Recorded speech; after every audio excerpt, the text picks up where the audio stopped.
We grew up in Dallas, Texas, and our dad was a pastor. And our dad would say that if your theology isn't your biography, your theology is worthless. Wow. It's pretty awesome. That's good. So, and that's really where we've kept it, is we keep the theology in the church house, but we don't live it out as biography in the marketplace. Wow. And so our dad put his office next to the busiest abortion facility in Dallas. Intentionally. And what was his business?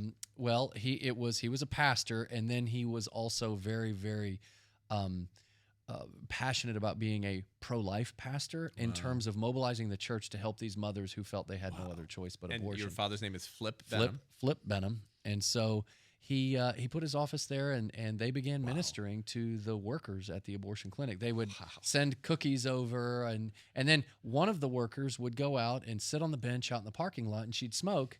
And Dad used to be a chain smoker and an alcoholic, and before he got saved, and so he would go out there and just befriend this one clinic worker, and it just turned out that it was Norma McCorvey, who was Jane Roe of Roe v. Wade. He did not know that. He didn't know that. He did not know that.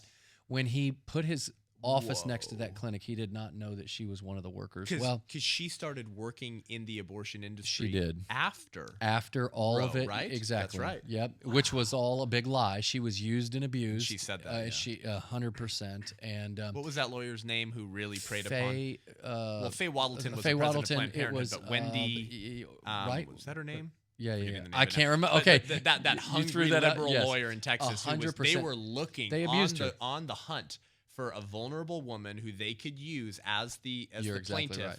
in a case that would federalize abortion. And at the national level. I remember Norma and her lesbian partner sitting at our dinner table. No now this is, I'm fast forwarding the story, do? obviously, but of course. How Connie. old were you? Yeah, I was 15. Wow. And I remember Norma's like, they all lied. It's nothing but a lie. This was after. So, by the way, let me back up and just say that my dad befriended her, and then after, about a year, it's funny because she loved the Beach Boys. He loved the Beach Boys. And so she knew who he was. Okay. She called him Flip Venom with a V. No way. But Dad was, this is what's interesting. She had a book called I Am Roe. I think that was the name of the book. Yeah. Okay. And back in the day before social media, she had a book signing, and that's when the news would show up, and she was at a bookstore. Sure. And there were the news crews there, and there were, a handful of people out there in the parking lot. And my dad said, I felt like I needed to go. And so he went. And they were friends at this point? They were acquaintances. Just from the business being next door? Yes, but she would still kind of talk a little junk to him, but there was almost a little bit of a friendliness. Wow.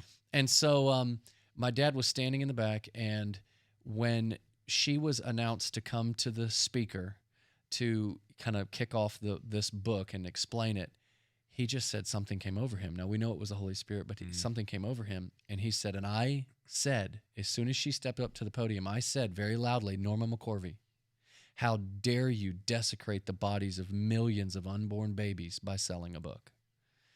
And she, in her story, I remember when she told me, she said, I hated your dad at that. She was visibly shaken when he said that. The words sunk deep into her heart. And I remember she's not pro-life at this point? No, not at this point. This is before she had even converted to the Lord. Wow. And so my dad,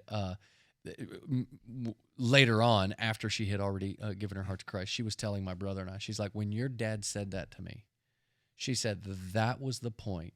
It was at that point I knew I was wrong. No way. She said I had been waffling for years. And she said, but when he said that to me, I knew that I was wrong. No way. And it took her a little bit longer. I don't know the exact amount of time. And that's when she finally told my dad, I'm ready